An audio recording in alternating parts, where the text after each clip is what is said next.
It's my pleasure to interview Dr. Donald Schmeltekopf, who I first met. In fact, I think I may have been the first person connected with Mars Hill College that you met when I picked you up at the airport. Oh, yes. When you first came That's right. to Mars Hill for the first interview. Yeah, and right. I remember taking you to supper that night. And, yes, that's right. I remember, and, Jim. I had the great opportunity to work with you on Right. humanities programs, so it's Yep. a pleasure to interview. Don, talk a little bit about your background and how it was that you came to Mars Hill Right. College. Well, I did my PhD at Drew University and started my career up there in New Jersey at Union College and started a family. At the time I came to Mars Hill, we had 4 children. But my big break was being selected as a American Council on Education Fellow in Academic Administration.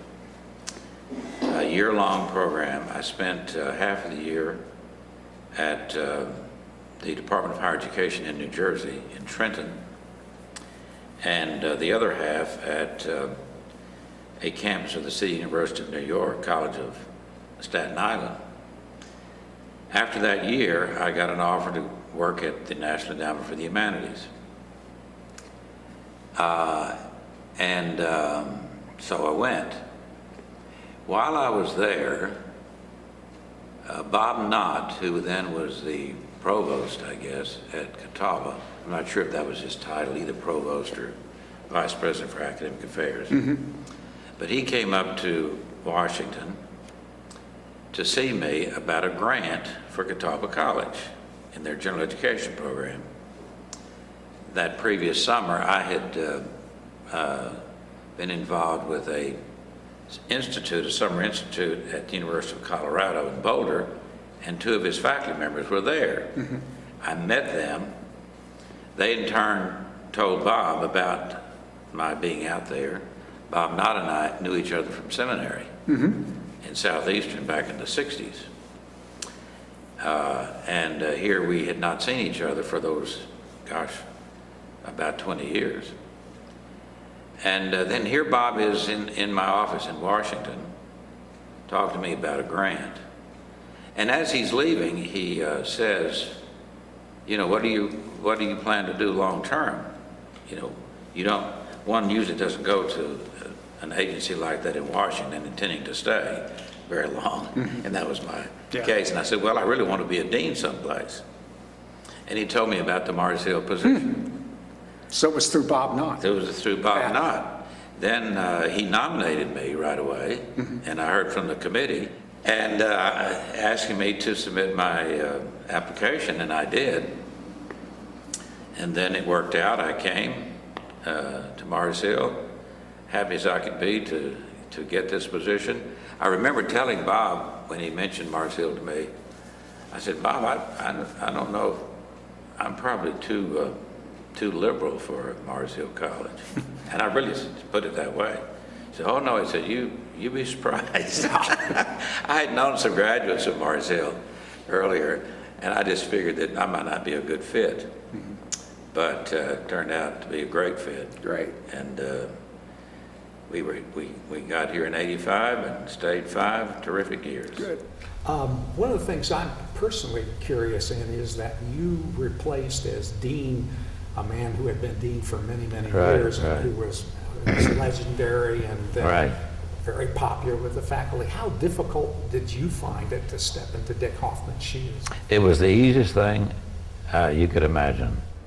Dick was so gracious, and he also seemed to be very relieved to not have the job anymore. Yeah. He was delighted to pass it on.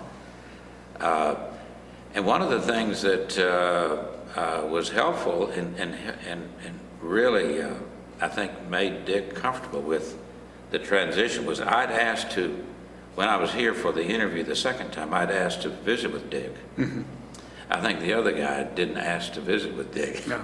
So Dick didn't know the other person, who also happened to be from New Jersey, I remember. That's correct. Glassboro State. Yeah, exactly. But Dick and I had a great relationship from the get-go. And then Jean, his wife, helped us find our home when we came here. And so right off, we had a terrific relationship. As a matter of fact, I'd have to say that Dick was my #1 supporter. Yeah, great. All the time I was here. Curious about the relationship that you had.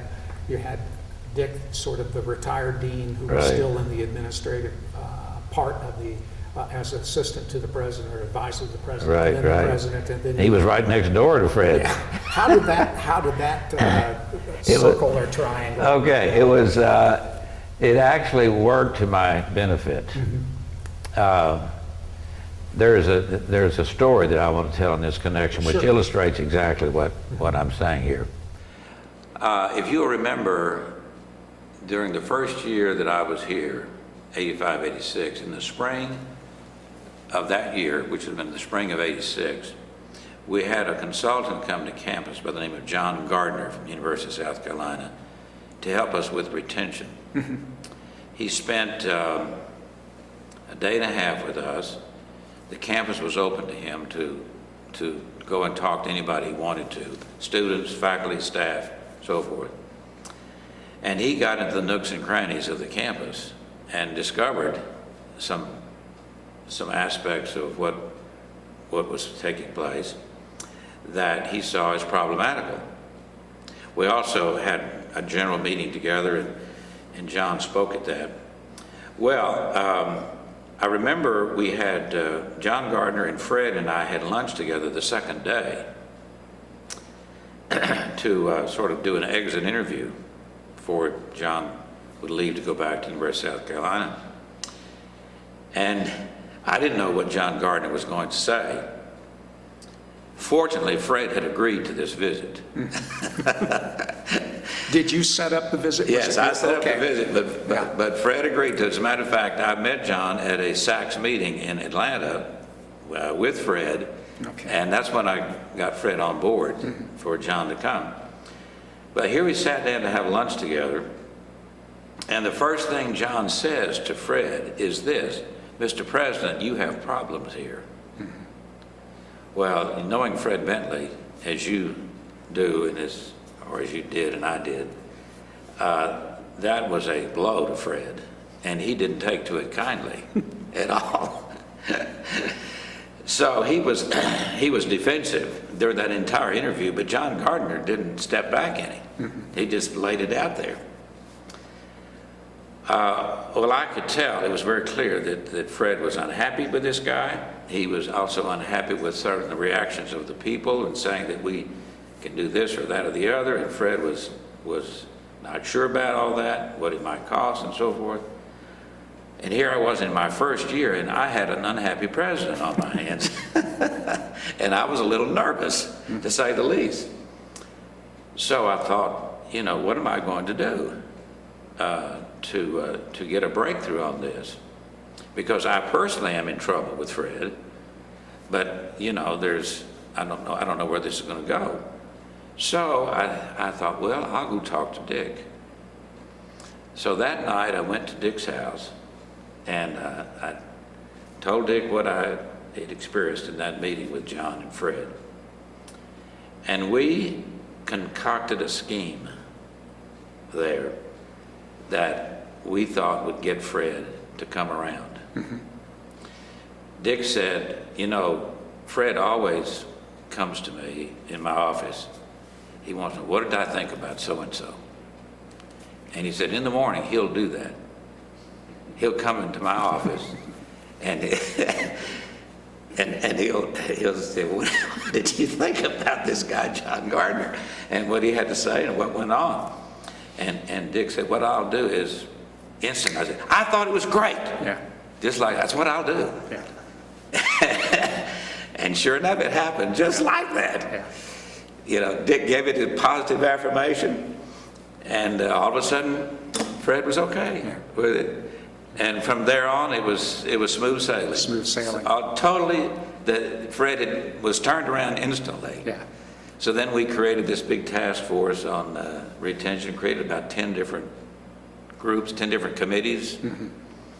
you know, on everything from campus beautification to, you know, trying to keep students in. You know, the Gail Sawyer appointment came out of that. Mm-hmm. She was in charge of retention. Retention development. Right. Mm-hmm. She formed her committee. We had all these other groups as well.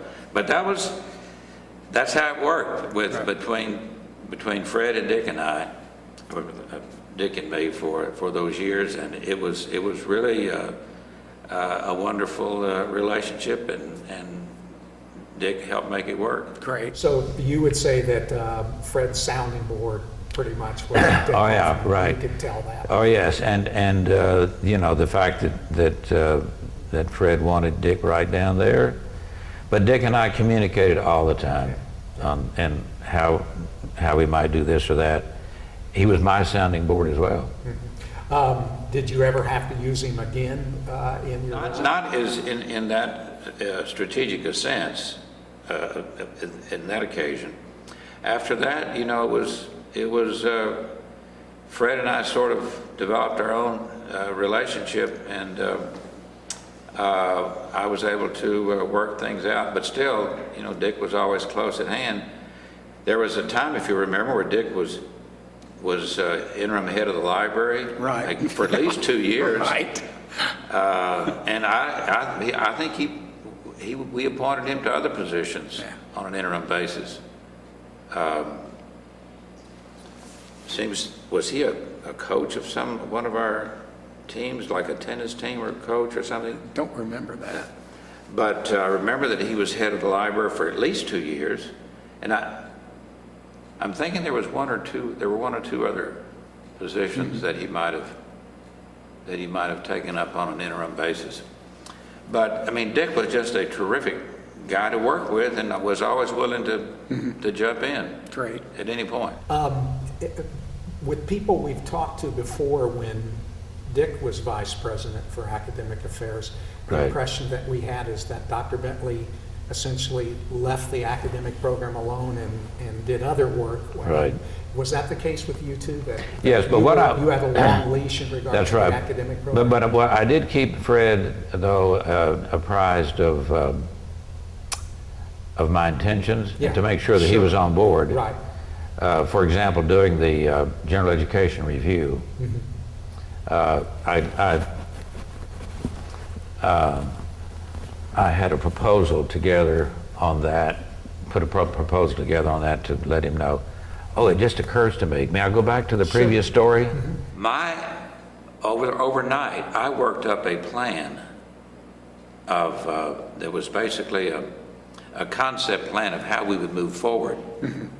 So when Dick told me that Fred approved, or he turned around, then I went in the very same day with my plan. So you were ready for it. I was ready for it. Great. And he accepted the whole package. Yeah, Right. Anyway, when we did the general education review, I talked to him about that and who would be on the committee. Right.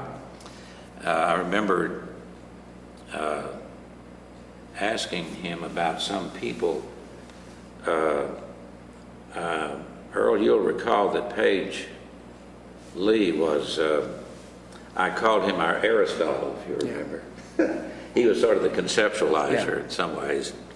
But I asked Fred about, you know, if he would give me his counsel on that. Because, you know, I was new and he knew all the actors very well. With the Gail Sawyer appointment, he said, you know, that's a great idea.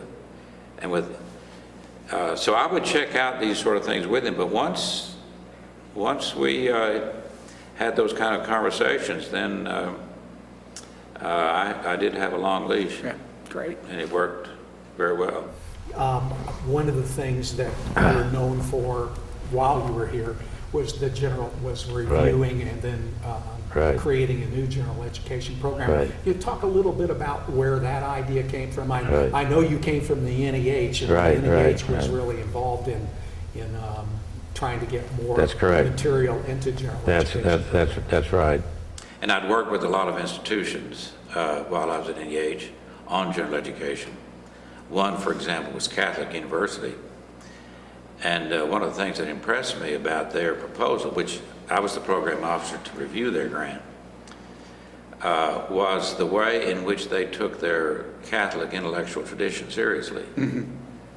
So, and when it came before the review committee, NEH panel, the panelists affirmed that. Yes, that's exactly what they should be doing at Catholic University.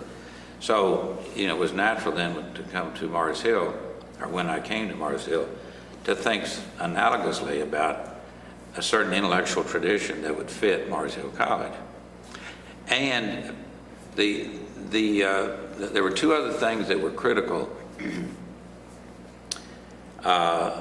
in terms of general education, at least as I experienced with NEH. One is that the program needed to be coherent. It needed to go someplace and be the linkages there and so forth, that there would be a kind of a unity in the overall package. It would amount to something intellectually significant.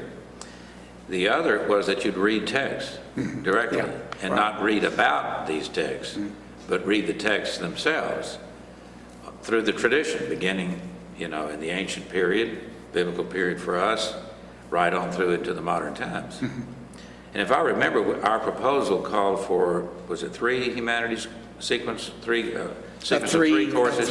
A three sequence course, Right, then the 2 others on the side. Right, that's correct. Well, if you know that at the time there was the dissolution and dissatisfaction with the competency-based program that was here.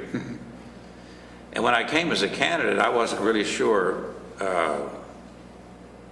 what to think of that, because I was getting signals from some people here at Mars Hill that the competency-based program was faltering or had faltered, although it had been around us for 20 years. No, about 10. 10, okay. More like, okay. Yeah, exactly, So about 10. it must have, it began in the 70s. then. Yeah, it began in the mid-70s. Mid-70s. Yeah. Anyway, there was... That discontent, you picked that up from the Yeah. faculty? Yes, I certainly did. For example, I remember David Nisley was on the search committee, and he made it his business to let me know, even while I was a candidate, that the competency-based program is no longer a sacred cow, if it ever was. He said, "You don't worry about talking about that, and even perhaps suggesting that perhaps we ought to think of other ways to do general education." Well, that was a significant little hint to me. Yeah, indeed. That was helpful. And then it provided the perfect opportunity, because I had a lot of experience at working in general education through my NEH work, and prior to that, and my experience. So, we got to work with a committee of about 10 people or so.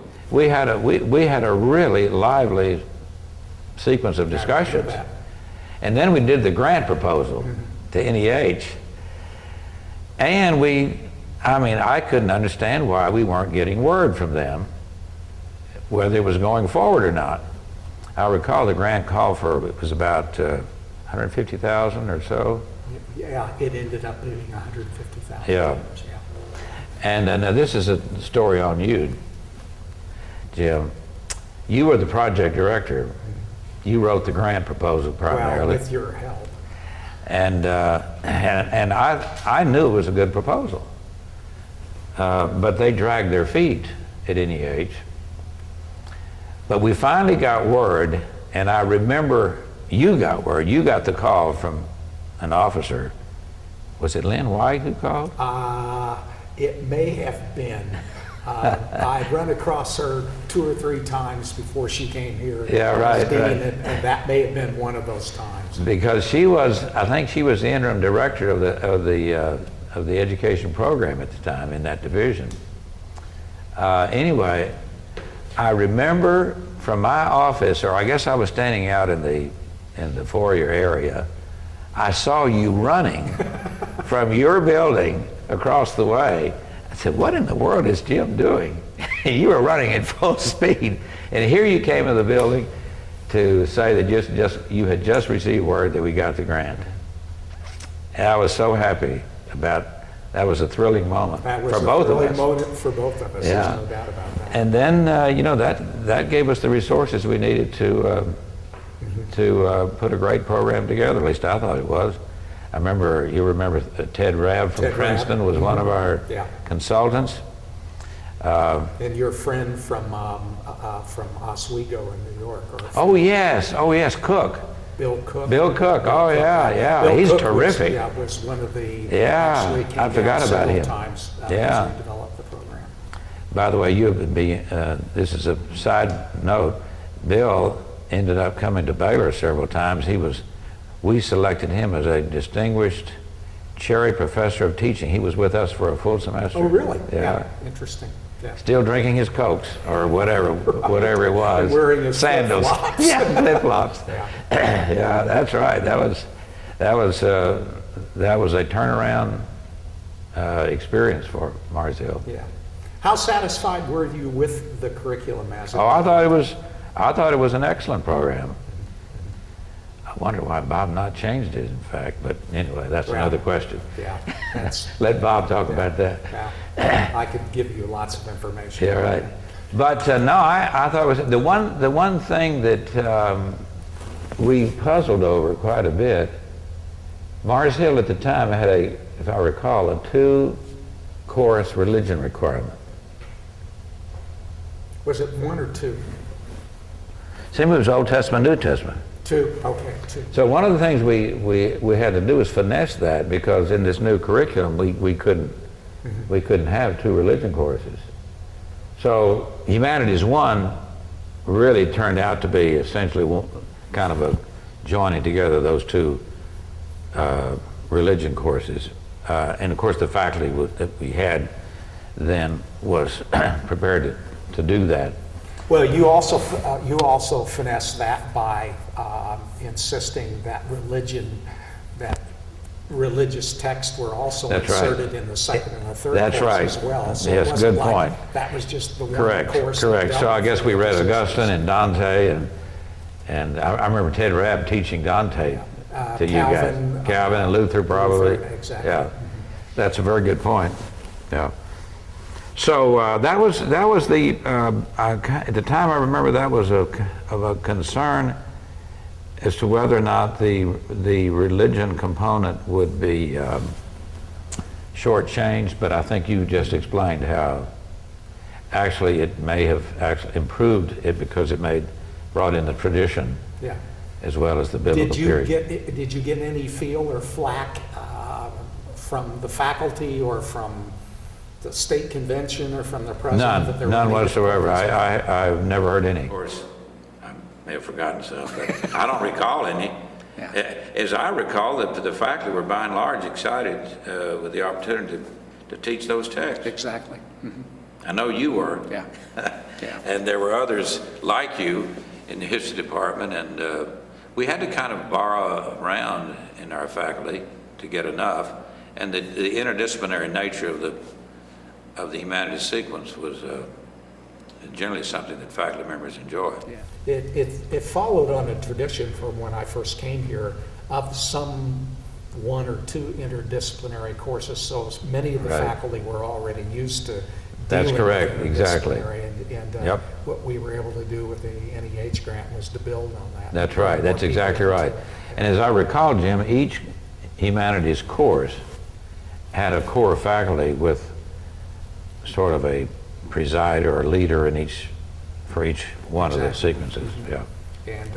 And those faculties met frequently to update and Yes. change and renew and all of that, the whole period. Yep. That was a great accomplishment. I always felt. Yeah. I wish we had it at Baylor, as a matter of fact. Really? Yeah, I do. Yeah. We do have an interdisciplinary core at Baylor, but it's only for a limited number of students. This was for everybody at Mars Hill. Exactly, yeah. What other, that's a challenge that you brought Right. to Mars Hill College. What do you think your other biggest challenges were that you had to deal with during the time? Well, The other major accomplishment I felt was the retention effort. Can you be outside of, you mentioned the appointment of a retention director with Gail Sawyer. What other specific components were part of that? You know, retention? I went back and got some notes. Looking at it, that everything that would be of interest in terms of a retention effort. But actually, the term retention doesn't fully express what the whole project amounted to. Mm-hmm. It was really a recovery, in a way, mm-hmm.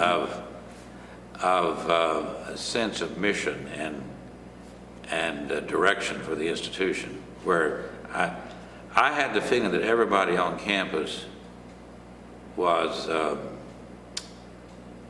getting on board and pretty excited about our future. And that included Fred. And I'll give you one aspect of that with Fred. Mm-hmm. He became very pleased with what he began to see happen physically around. I remember, somewhere along the line, we started getting more interest in chapel. And people began to attend in larger numbers. But this was like the second or third year that I was here. I remember he and I walked down from Blackwell building, right, going down to eat, the cafeteria. And Fred was making comments about, you know, there are a lot of good things happening and so forth. But he said, you know, there's one thing that we really need, and that's some significant visible sign of change. You know what he had on his mind? No. The chapel building. Yeah. Ah. He said, we need a chapel. Mm-hmm. I said, Fred, that's great. Yeah. So, you know, here he got involved in that chapel building. Yeah. And, you know, within a year or so after that, there was the building. I remember, correct me if I'm wrong here, but you when you first came here wanted to get more students to attend chapel, and if I remember correctly, it was your idea that we put into the general education program. Oh yes, right. This idea community life program. The community life program. Yeah, Can you right. talk a little bit Yeah, about the community life program. Yeah, that we borrowed that from Furman. Mm-hmm.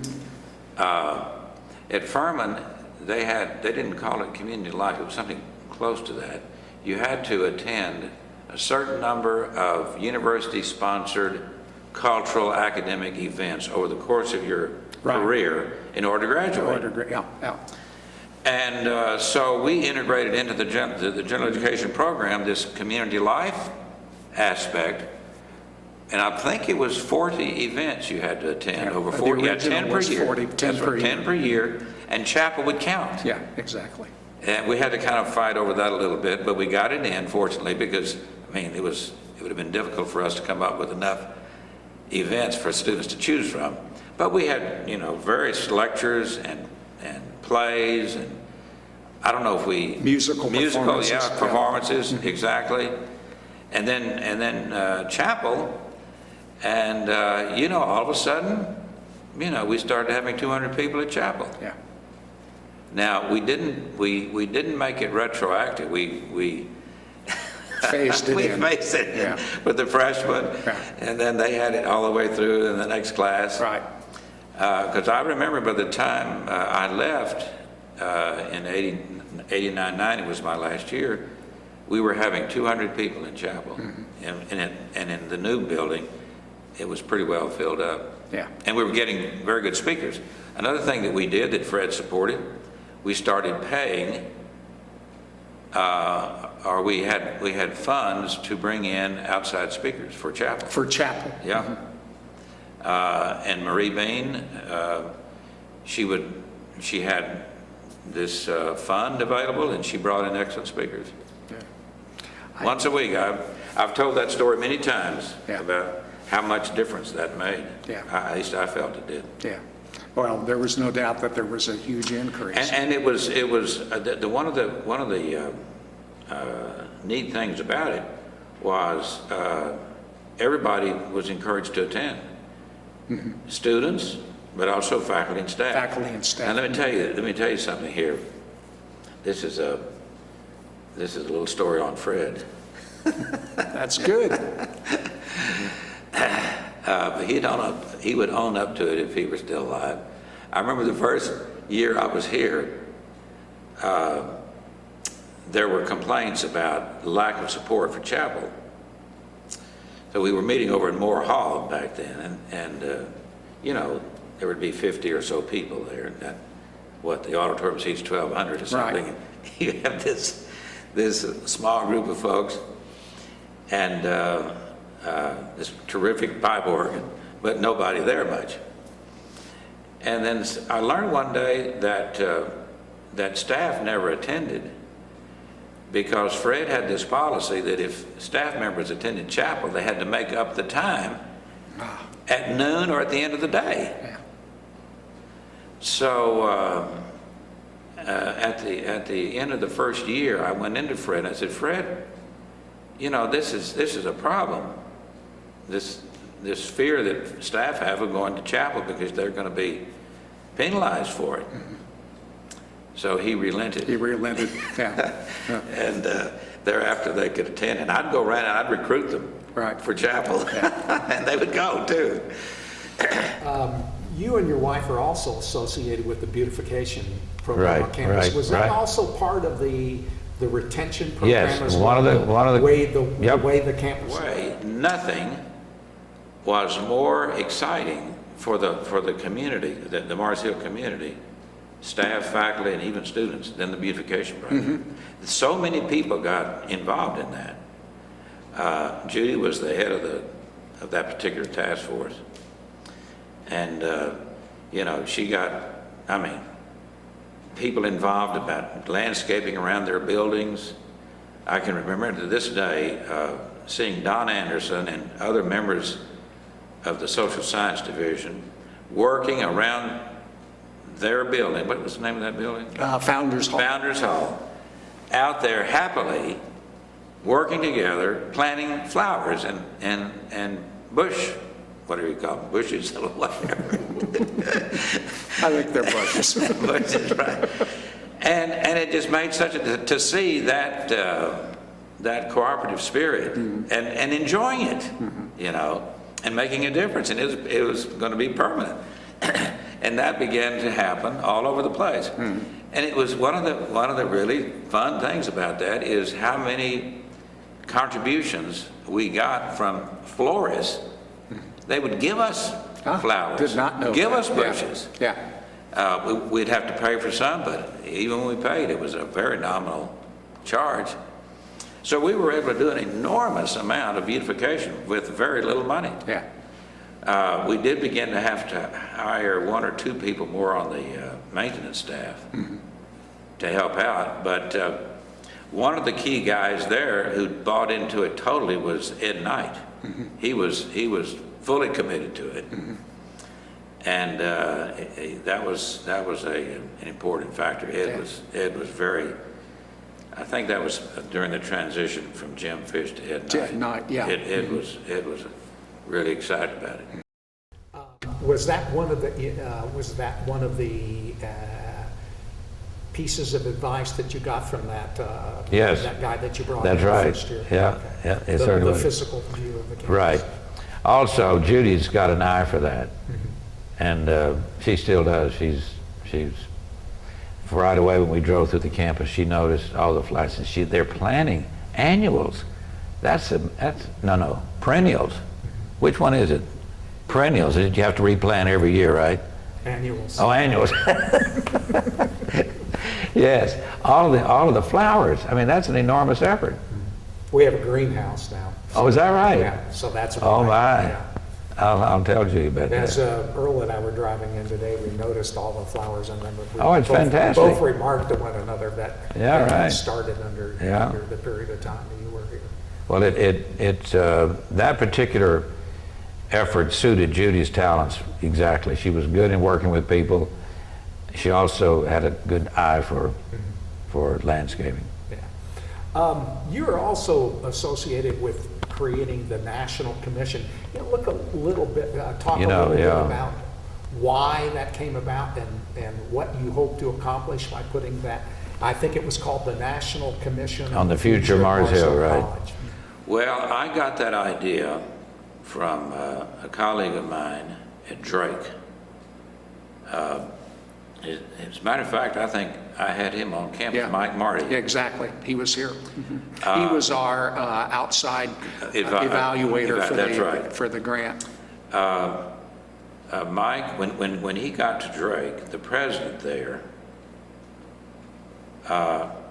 was cranking up this national commission on the future of Drake.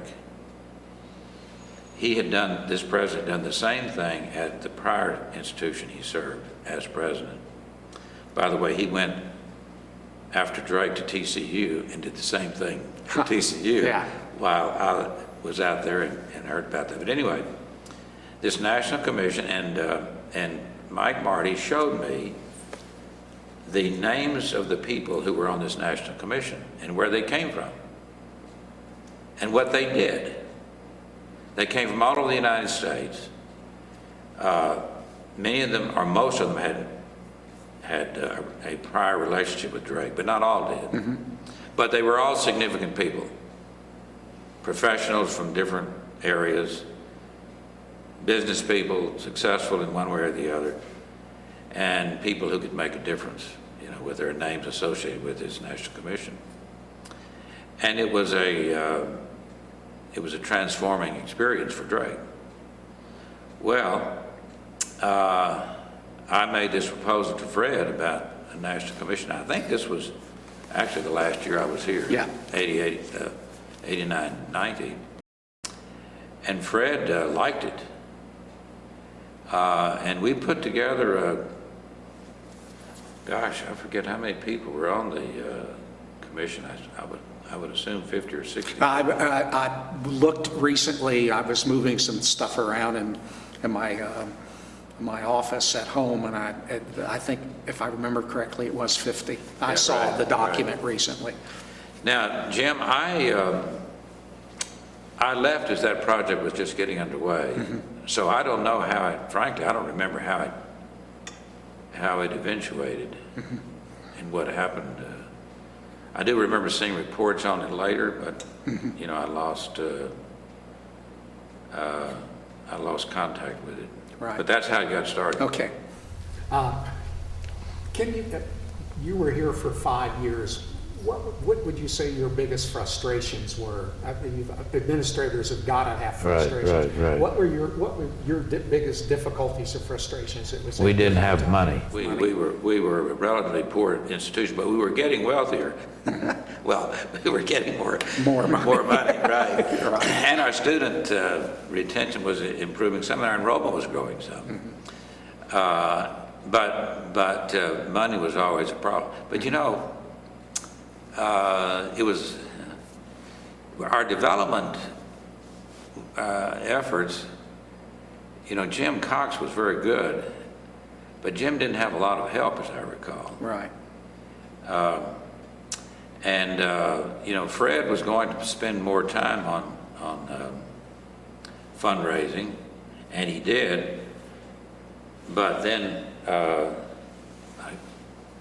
this was a time when Earl, you became the dean, and one of Fred's goals was to help with fundraising. And I don't know if we made a lot of progress there or not, but money was a frustration. Mm-hmm. We were,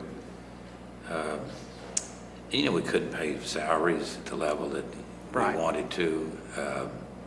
You were always sort of begging. I remember one day,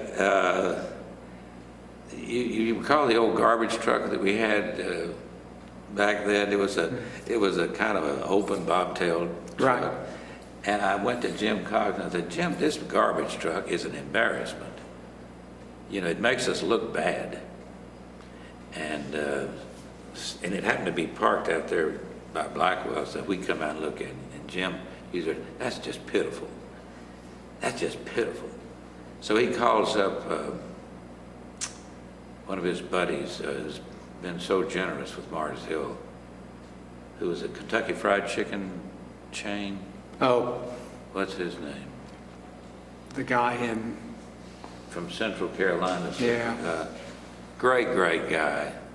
Called him up, and within a week we had a new truck. yeah, yeah. Jim could do that. Yeah, And, Jim Cox was always called he could shake the money tree. Yeah, That's he what could I shake heard the him money say. tree. Yeah. Yeah, that's right. But, you know, we were constrained on what we could charge for tuition, because if we went up too much. But there were, you know, we were getting though money for scholarships for students. We had several good programs. What, the Bonner, am I on, there were different. Yeah, one was Bonner and then the Grayson. Grayson, oh yeah. Oh yeah, Grayson, oh gosh, yeah. But that was always a frustration. Don, toward the end of the period of time that you were here, Dr. Bentley decided to change your position from Right. Vice President for Academic Affairs to Provost. Can you talk a little bit Right, about the right. background to that? Right. Actually, I don't know how many are aware of this. This would have been, I guess, in the late spring of '88. Fred talked to me about his desire to move out of the presidency entirely. So this came out of the blue to me, and frankly scared me. Yeah. Initially, I said, good gosh, Fred. Why do you think that was the case? Can you? Well, I think, you know, as you told me earlier, you'd graded enough papers. He'd been president enough days. Okay, yeah. And what he wanted to do was to turn entirely to external relations. And I remember now, the day we had the serious conversation, it was on a Sunday afternoon. I think it was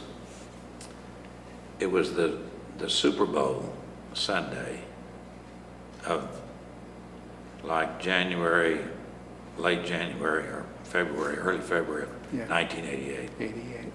Because I remember after Fred and I visited, we had a Super Bowl party at Bill Walker's house. So Fred and I, though, came up here, and we met in the conference room next to my office, the dean's conference room there. And Fred outlined what he had in mind on the chalkboard. And I was to be president, and he was going to be chancellor. And then my responsibilities were going to be over here, you know, and his responsibilities were over here. And all of his were external. The North Carolina Baptist Convention, alumni, and fundraising. And I would be over the institution. So we got all that squared away. It was a little unusual working relationship, but, you know, that's what Fred wanted, and I was ready to go with it. So then we had this big board meeting, which occurs within a week or so after that. It was the funniest thing. Here they were in executive session, and they'd asked Fred and me to leave. And Fred and I are in the, where did the board meet then? What? Would it have been Peterson Conference Center? Yeah, on the ground floor. Right. That's right, Peterson Conference Center. And Fred and I were out in the lobby, just standing around. And we stood around, and we stood around, and we stood around, at least for an hour. Well, Fred began to see that this wasn't going through the way we had planned it, or the way he had planned it. So they come out and call us in, and they've got another plan. And their plan was that Fred would stay on as president, and I would be the chief operating officer. Okay. So that's what we did. And then I took on the title of provost. So that it was point. essentially the same plan, but with different names? Well, essentially, it was the same plan. That's right. That's correct. That internally, I would have full responsibility, and that's when the Claude Vest, the budget or the financial person, reported to me. Everybody internally reported to me, student affairs, so forth. And it was the same plan, only by different names. But the thing that really helped the board on this to come to this conclusion is they were much more comfortable with this than they were with my being president and Fred chancellor, because after all, they knew Fred, and that Fred had been president for a long time, and they thought it was a risky thing to make this kind of move at that particular point. Mm-hmm. That they couldn't bring themselves, as one person said, Fred, you've just been president so long that it's just not going to seem right at this point. You've still got more time left. But that's the way it went, and they were very happy with this new arrangement. They understood, mm-hmm. and then they thought it would work. I would report to Fred, not to the board. So I reported to Fred, and Jim Cox reported to Fred, and that was it. Okay. What was Fred's reaction to it? I think he was okay with it. Mm-hmm. And it turned out, actually, I began to notice after a while that Fred kind of wanted to be president again. After when I got into my last year, 89, 90, I began to sense that, if I'd left, nobody would replace me in my position. Really? Yeah. Okay. And sure enough, that's the way it worked out. Now one of the things that we had to do, or one of the moves that was made as a result of my being promoted to chief operating officer, was that we needed a new dean. Right. Yeah. So we had, as you know, we had a search committee. We appointed a search committee of about, I think, 5 people or so, and Walt Stroud was the chairman of the search committee. And I think we only considered internal candidates. Right. And came down to Earl or Jack Gross. And the committee could not reach a decision. And they voted and revoted, and it would always come out tied. Mm-hmm. And I remember Walt telling me one time, look, I changed my vote this last time, and it still came out. Somebody else changed their vote the other way. So finally, I talked to Fred about this, and Fred said, you'll just have to make the decision. So he left it up to you. Yeah, right. Yeah. So I remember I wrote out a letter to Earl. I didn't mail it to him, but I wrote out a letter to read to him. And I invited him into my office, and I read him the letter naming him as the dean. And it was a very emotional moment for me to finally come to that mm-hmm. conclusion, and off we went. Yeah. Earl was then dean, and that was another important decision that worked out well. Yeah, absolutely. And for Marcel. Yeah. I've got a couple of things I'm really curious about. You had 5 years where you had to deal with members of the Board of Trustees. I'm curious, from your perspective, how aware were members of the Board of Trustees about what really goes on? Not very. Okay. Not very. Was that planned, or was that was planned? Okay. By the way, going back to the previous story about my being president, that moved so far that Doris Bentley invited Judy to go through the president's home. Oh, really? Oh, yeah, to see was anything that she wanted to change. They were going to actually physically. They were going to move out. Yeah, okay. They were. Interesting. Anyway, back to the board. Fred had enormous control of the board.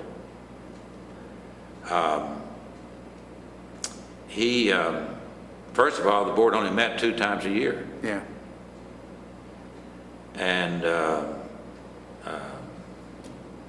it was interesting. There was no executive committee. Well, there might have been an executive committee, but it didn't function actively. But when we would get together, it would be a one-day meeting. And committees would meet in that same day. For example, the only committee that I attended regularly, of course, was the Academic Affairs Right. Committee. And guess who was always there? Fred. It wasn't my committee, it was still Fred's committee. Okay. So every alumni, fundraising or finance, whatever, Fred would be there. Yeah. Okay. And then when the general board got together, we'd have a 2-hour meeting and that was it. Okay. So we would do everything. Wait a minute, I might be confused. Here. It could be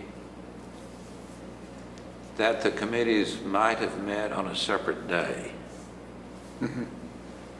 at a separate time. My argument still holds that Fred controlled it. Yeah. But I'm thinking now maybe the Academic Affairs Committee actually met just once a year. Curious then, as a follow-up question, if you had a member of the Academic Affairs Committee on campus and someone had gone up to them and said, can you tell me a little bit about the humanities program at Marsville College? Would they have any idea? I don't think they would have had much of an idea. We would have bragged about getting the grant in the general board meeting, but they wouldn't have known much. I can tell you that as I recall, the Academic Affairs meetings of the board, they were not particularly substantive. Okay. It was, and they weren't particularly long meetings either. That kind of goes together. Yeah, right. Fred had a very strong view about board and board relations. He did. I mean, there were certain things that he would call on them for support or that sort of thing, but he kept them at arm's length from the institution. Interesting.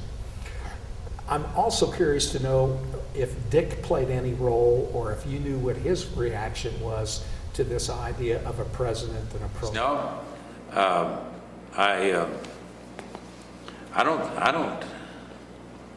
I don't know that Dick really knew that Fred and I had these conversations. I know that Dick was at the Super Bowl party later that day, and no one there knew anything about this. I, though, would be surprised. I'd be surprised if Dick didn't know. Okay. I suspect he knew. Okay. Fred probably ran it by him, but I don't recall any discussion that Dick and I ever had about it. Yeah. At least not prior to when the board was making the decision. Afterwards, we discussed it. A little trickier question, and feel free not to answer it if you want to. There's certainly a case with faculty members, as I'm sure, where you reach the level of burnout. And Right. I think sabbaticals are the wonderful solution Right. to that, or not teaching in the summer and everything. Do you have the impression, or would you be willing to talk about that perhaps Fred was burning out by the time you left here? Oh, yes. And maybe he's... Yes, no question about it. I think it was very much the case that he was experiencing in the presidency what many faculty members experience as faculty members. There's a burnout point. And I think I'm quite sure that that's why he made the move 2 years in '88 to move me into that position. He had done the job long enough, and he was looking for, I think he was looking for a way out. Yeah, okay. He loved Lake Lure, Yeah, and he loved carving. yeah. I mean, he carved that chapel door down on the new chapel. You remember that? Oh, I absolutely. mean, what a enormous effort that was, Exactly. but that's what he loved, Let's at end least at on- that point in his career. That was an impression that I had, that Right. just an inkling of I had from somebody looking at it. Right, From a right. No, distance. you're correct. Okay. You came there with 4 kids. You want to talk about Yeah, your right. kids today and what they're doing? Well, the oldest one is in Chicago. He is having a. He's never married. He does, believe it or not, construction work. Really?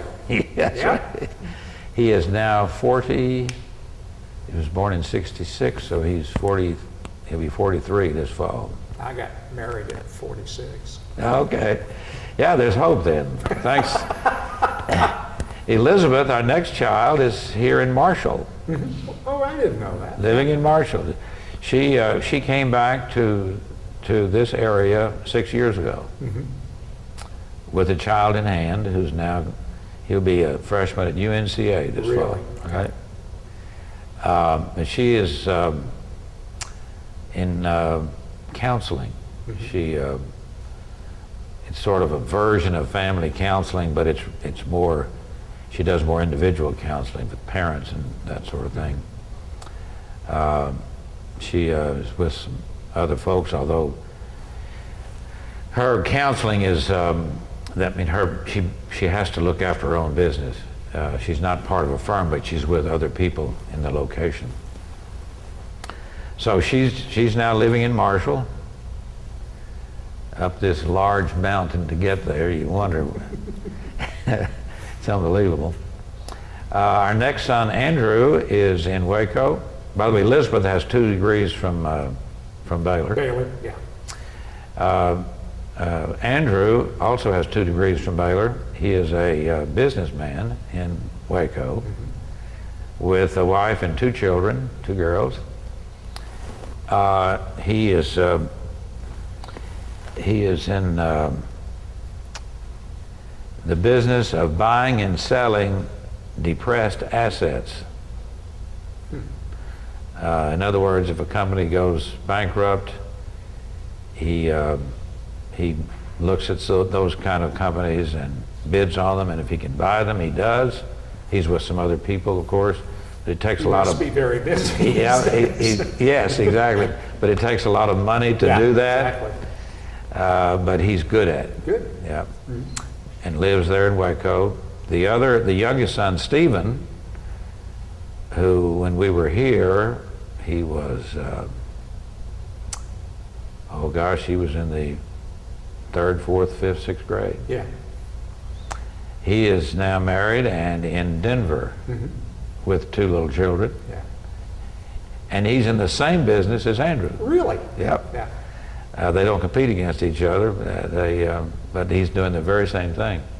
Did he go to Baylor as well? Yeah, he has 1 degree from Baylor, and they all doing very well. No, that's terrific. But they're scattered, as you. Right. Chicago, Denver, Waco, and this area, It Asheville. means you have to travel. Right, that's true. And Waco's about equal distance from Asheville to Denver to Chicago. So and Judy is doing well. And both she and I turned 70 this year. Really? Yep. Yeah. And you're still working. Still working, yep, full time. And, not to be trite about it, but life is good. That's great.